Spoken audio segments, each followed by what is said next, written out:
Good evening, League Commissioner here. And to take you away with the Week 14 recap, here is your Week 14 points leader, Guido. Good evening, League. Top point scorer of the week, top seed, headed into the playoffs. So that's me patting myself on the back. Congratulations to everyone who made the playoffs. That was the most exciting race I've ever seen in fantasy for a playoff spot. Knox came from way back to sneak in.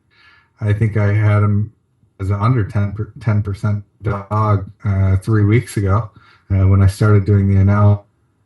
So he can indict my math, but you can't argue that he was a long shot to make it in. So good job, Knox. Way to sneak in there.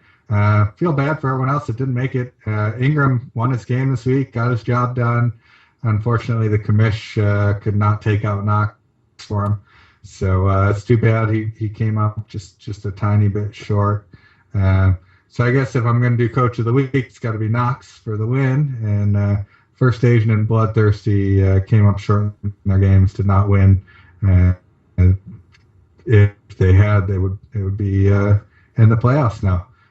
So the commission and I were looking back at the message board, trying to figure out what's going on, and we realized that most points after the regular season gets $100. So that is the commissioner over there has the most points through week 14, so he gets $100. Most points by 6 points, I might add, over his poor brother who could use the Christmas money, but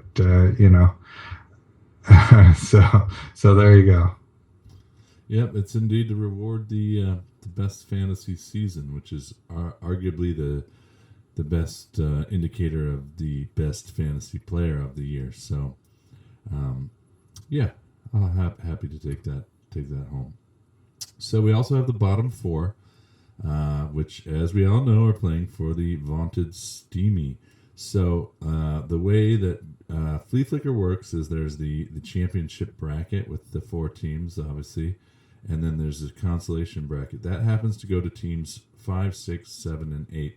So what you'll see if you go to playoffs and if you look at the scores and the matchups, in order to get the actual Steamy teams into that bracket, I actually moved Rings Around Guido's Uranus down to number 9 seed, and that was my First Asian down to the number 10 seed.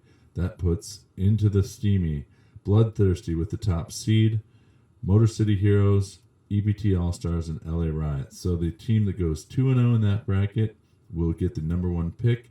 The team that goes 0-2 is our new 2015 Steamy.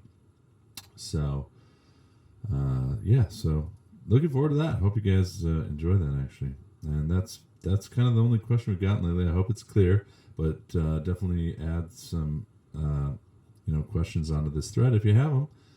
If you're wondering why Guido and I have these microphones and headphones, it's because we just finished our podcast. It's called A Man, a Van, and No Plan. Search for us on iTunes go to iTunes podcast app, search for A Man, a Van, and No Plan.